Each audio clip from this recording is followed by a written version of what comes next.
Olá, pessoal, tudo bem com vocês? Eu sou Cida, professora de Geografia. Observe essas imagens na sua tela. Elas falam sobre enchentes, terremotos e deslizamentos de terra. São os agentes externos e internos da Terra. Vem comigo, vamos descobrir mais sobre eles? Você sabia que a Terra é formada por 3 camadas? E que elas têm os agentes internos e externos? Sabe qual a ação que eles fazem? E as formas de relevo? As formas de relevo, elas são importantíssimas para todos nós. Vamos conhecer mais sobre eles. A estrutura da Terra, ela é composta por várias formas, temperaturas, aspectos e composições químicas. Existem características específicas que as definem. Veja essas imagens na sua tela. Elas são a composição da nossa Terra. É composta por 3 camadas, como eu já falei anteriormente. A crosta terrestre, que aparece na figura 1, é a camada superficial e sólida que circunda o nosso planeta, indo de 5 a 30 quilômetros. Na figura 2, está representado o manto, camada que está abaixo da crosta, com material pastoso por causa das rochas derretidas que são o magma. E, finalmente, na figura 3, está representado o núcleo, que é a parte central e é formado por metais em altíssimas temperaturas, chegando a 6.000 graus. Cada uma dessas camadas apresentam características e temperaturas diferentes. E à medida que se aproxima do núcleo, as temperaturas ficam muito elevadas. Agora, vamos falar sobre os agentes que interferem em toda a Terra. Começaremos com os agentes internos ou endógenos, também chamados de modeladores e costumam ser subdivididos em 3 grupos. De olho na sua telinha aí. A primeira imagem representa o tectonismo, que é um fenômeno natural oriundo da movimentação das placas tectônicas na crosta terrestre. E essas placas podem se movimentar de 3 formas diferentes. As transformantes, quando uma placa desliza sobre a outra. A convergente, quando há o choque entre essas placas. E a divergente, quando elas se afastam.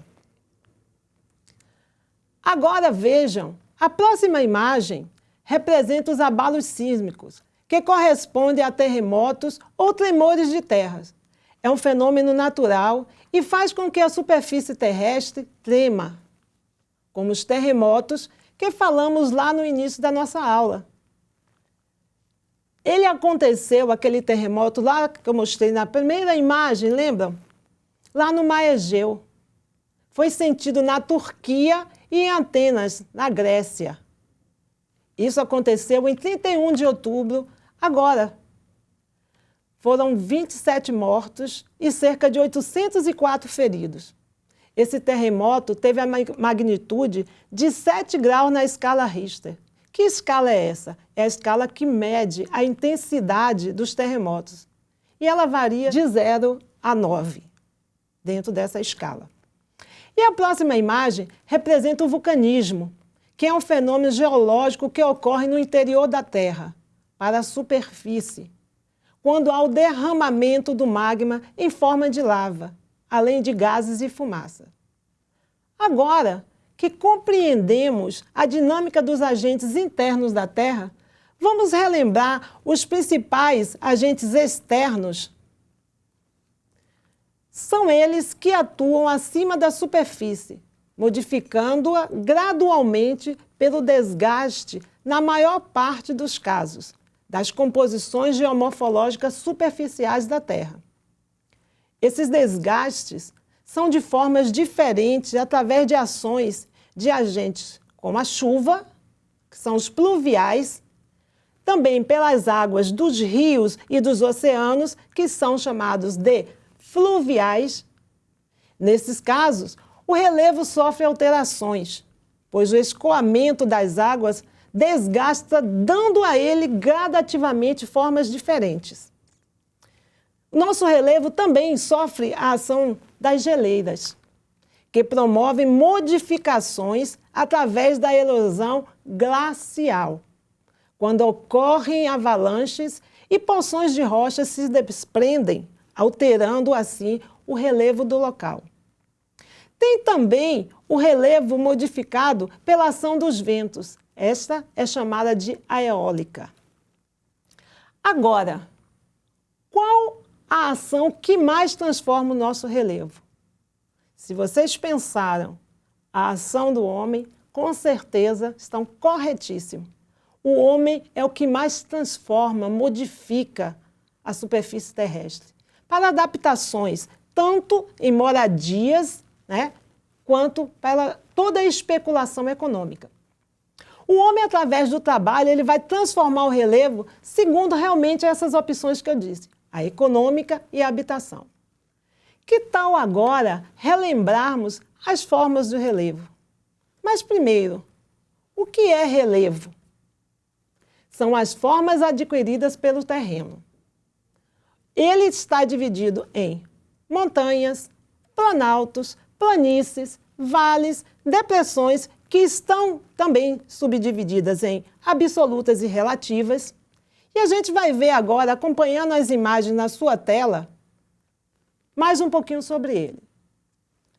As montanhas são um tipo de relevo caracterizado pelo seu tamanho e altitude elevada.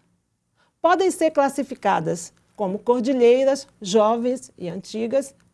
O Brasil, devido à sua localização na placa sul-americana, bem no centro, ele não tem esse tipo de relevo. Mas ele sofre também alguns impactos referentes aos abalos sentidos, por exemplo, na Cordilheira dos Andes, como aconteceu na Bahia há pouco tempo. E olha que eu sou de lá e soube disso corretamente. E os planaltos? São unidades de relevo relativamente planas e são localizadas em regiões de altitudes elevadas. Geralmente, situam-se de 300 metros do nível do mar e são limitados em um dos seus lados por superfícies rebaixadas. Essa forma de relevo predomina no nosso país. O vale é tipicamente uma área de baixa altitude cercada por áreas mais elevadas, como montanhas ou colinas. Já as planícies são formas de relevo normalmente planas que constituem áreas onde se acumulam sedimentos. Encontram-se em regiões de baixa altitude, a poucos metros do nível do mar. A nossa planície mais famosa é a amazônica. As depressões estão divididas em absolutas e relativas. As depressões absolutas são consideradas áreas que apresentam altitudes mais baixas que o nível do mar. Não existe depressões absolutas no Brasil. E as depressões relativas? São as áreas que possuem nível altimétrico maior que o nível do mar, mas com altitudes inferiores às das áreas que as circundam. Estamos chegando ao final da nossa aula. Vamos ver o que aprendemos? Aprendemos que a Terra é formada por 3 camadas, crosta, manto e núcleo, que existem os agentes internos e externos da Terra. Vimos ainda que as placas tectônicas se movimentam lentamente através de 3 movimentos, o transformante, o convergente e o divergente. E, por fim, percebemos que os agentes modelam e transformam a estrutura da Terra. São as nossas formas de relevo. Veja só um exemplo. Quando saímos de casa, nós seguimos sempre em linha reta? Não, nós seguimos as formas de relevo. Subimos, descemos, fazemos curvas. Isso aí é realmente a parte do relevo onde nós percorremos. Agora, eu tenho 2 desafios para vocês. Vejam aí na sua tela. O agente interno que está representado nessa figura. Parem e pensem um pouquinho. Se você disse vulcanismo, parabéns, você acertou. Agora, vamos ao nosso próximo desafio. As placas tectônicas apresentam 3 movimentos que estão representados nas imagens aí que aparecem para você. Pensa um pouquinho. quais são esses movimentos. Se você disse transformante, convergente e divergente, parabéns! Você prestou bastante atenção na nossa aula. Espero que vocês tenham gostado da nossa aula. Agora, para vocês realmente perceberem o quanto aprenderam, acesse a escola.rio, todo o seu material complementar escolar e boa viagem aos seus estudos. Fiquem com Deus e até a próxima!